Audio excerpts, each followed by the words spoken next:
Word, mere word, she thought. She closed her eyes and tried to concentrate on her plans. She had rehearsed them so much that they are already part of her.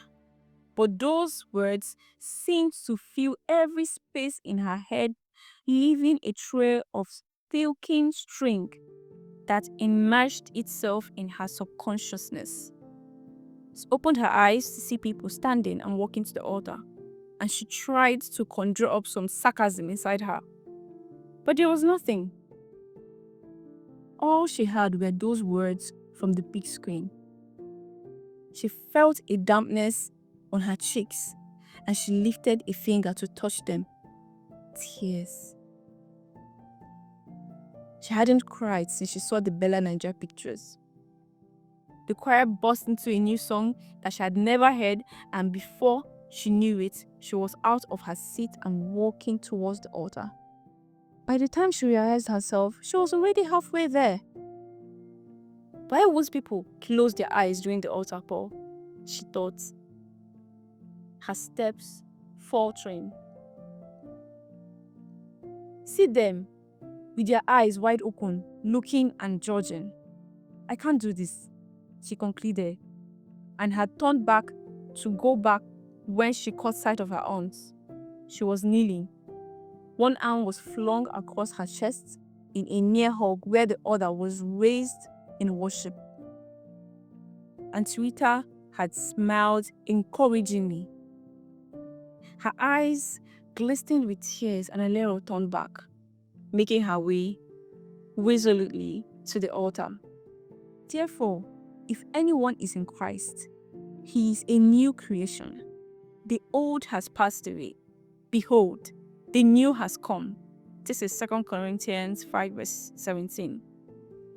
The day she answered the altar call had marked the beginning of the rest of her life. She was like a butterfly emerging from a caterpillar, all shiny and new. She had felt so light and free and full of something she couldn't explain or put a finger on. She was never able to fully picture what had happened after she knelt down. All she could remember was the newness, the feeling of profound love washing over her. As soon as they got home, she disposed of the diazepam. Thank you, Jesus. She was new. Even after she went back to her apartment, days passed by as she waited with trepidation for the feeling to pass away, but it didn't. It grew stronger. She got a Bible and some motivational books her aunt had recommended and began reading voraciously. It no longer mattered that she was probably infertile. All she wanted was to live the rest of her life for God. Even if she never got married, she would probably adopt, she decided. She began to attend church every Sunday, every weekly activity, and discovered that her concept of Christianity had been very narrow. In fact, it was narrowed to heaven and hell. Wow. If you were good, you went to heaven. If not, you went sailing straight for hell. Alright. She started foundation school, and when she was done, she joined evangelism department. 18 months later, she realized her life had never been better. Being spirit-filled was no longer a miss to her because she was living it. One Saturday morning, on her way back from the gym, she had gone to a supermarket very close to the gym to shop. As she strolled down the toiletry aisle, she had noticed the guy adjacent to her staring at her. Each time she turned and their eyes met, he smiled. When she was done with her shopping, she walked out of the supermarket without a second glance at him. She was trying to unlock her car when she heard a deep baritone from behind. Hello. Hello? Her first thought as she turned to him was carjackers. He had probably met her from the supermarket. "Hello," she said, her eyes widening in desperation as she quickly looked around to see if there were other people in the parking lot. There was a couple at the other end of the lot, but they seemed engaged in a very heated argument. "Sorry if I startled you," he began. He had an Americana accent that did nothing to stifle her fear. I, he stuttered. He broke off and then smiled, two dimples appearing on his cheeks. "I was wondering if I could get your number." "Pardon my manners. I am Derek Okoye." She heaved a sigh of relief. Her car was safe. "I'm Alero Johnson," she replied. He smiled again. "Pleased to meet you. Can I have your number?" It was on the tip of her tongue to say no. She wasn't in the market for a male friend or whatever. But she heard herself saying yes. Like one in a trance, she watched herself give him her number and collect his. "I'll call you," he said with another smile. And then he was gone. She stood there for some seconds, watching his retreating back, and then turned to get into her car.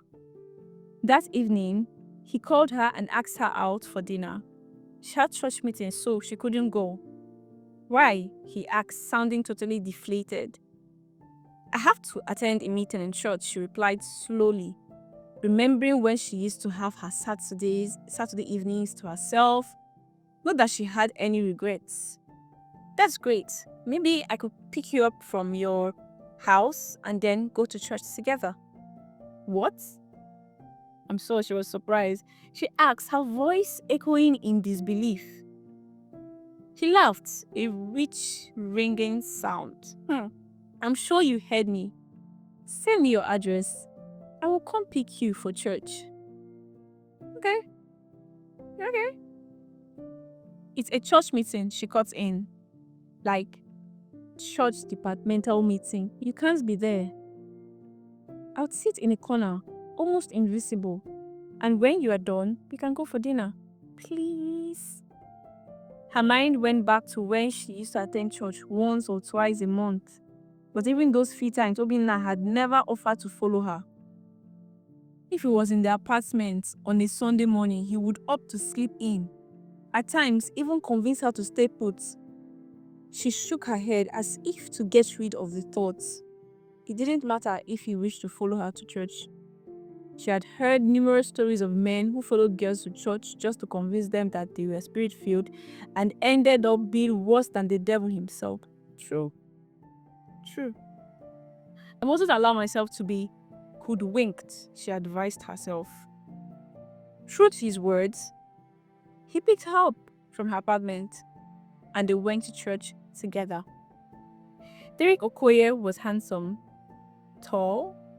His skin was chocolatey brown. And when he smiled, his even white teeth sparkled brightly. He had thick brows that almost drew together at the bridge of his nose. When he scrunched up his face playfully, a jagged scar ran down from his temple to his right cheek, and she was curious as to how he got it. He told her about leaving the country when he was 8, and when he was in high school in the US, he had been involved in a gang brawl, and one of the fighters had stabbed him on the face with a piece of broken bottle. After that, he had avoided anything that had to do with gangs and focused on his books. He had gotten into medical school, and one Christmas when he was in his 3rd year, his parents had traveled back to Nigeria for the celebrations, and just a few days before they were due to return to the United States, they had been involved in a ghastly accident. Oh, that's so sad. His mother died at the spot, but his father died 5 hours later. After dinner, he had dropped her off at home, and thus their friendship was born. Okay. Derek Okoye was one of the most cautious people she had ever met. Their friendship was easy, affable, and undemanding. He still followed her to fellowship, but on Sundays, they alternated between her church and his. That morning they met. He had just returned from his aunt's place. After his parents died, his aunt, Auntie Mma, had taken over his education. She was the reason he came back to the country because she was retiring from practice and wanted him to take over her private hospital. They had just finished a long marriage-related discussion, and as he drove to the supermarket, he had asked God to help direct his steps. Aunt Emma had a young doctor she wanted him to meet, and how lauded her praise. He agreed to consider the match, but deep inside, he knew that he wasn't interested in being matched. And then he had met Alero.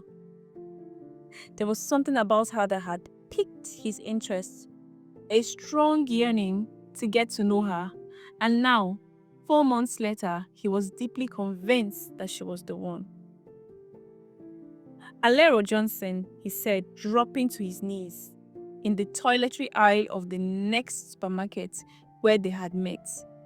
She was horrified, and her horror mounted as other shoppers began to show interest in the scene. Abuja people and busybody. Will you do me the honor of being my wife? It's a proposal, guys. She had burst into tears, covering her face with her hands. He was still kneeling as he waited patiently for the outburst to end. That morning, he had playfully insisted they go shopping, and she had innocently agreed.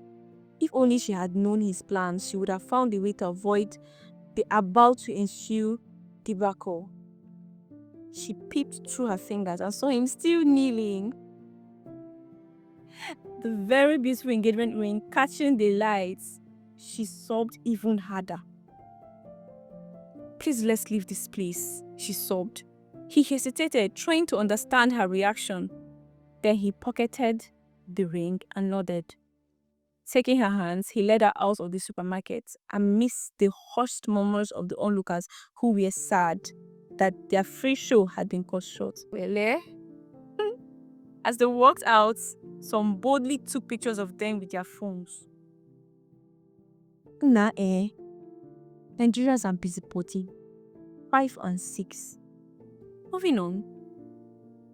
What is the problem? He asked as soon as they were in the car. Some of the onlookers in the car had followed them at a discreet distance to the parking lot and stood watching from afar like vultures waiting to pounce on the entrails of a sacrificial goat.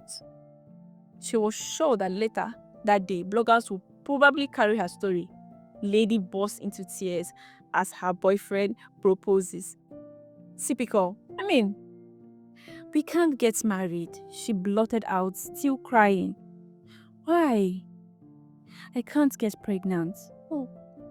He threw back his head and laughed. Who said that? She looked at him like he was insane. How could you be laughing at a time like this? A doctor. He listened avidly as she opened up to him about her last relationship. When she was done, he took her hands. I am a doctor too, because I believe in a higher authority. Oshe, I believe that God is able to do exceedingly more than we can ever imagine. Of course, He is a God of impossibilities. He looked into her eyes for a moment, then bent his head to softly kiss her knuckles. Who can say a thing and it will come to pass if the Lord had not spoken it? If it's in His will that we won't have children, then we will adopt. There are many children that need families. Talk about God sent, match made in heaven, God's gift to you. Hell, no, she cried, shaking her head firmly. You don't deserve this. I don't deserve you. Yes, you do. Listen, love, it doesn't matter what happens. What matters is that I love you. We love ourselves.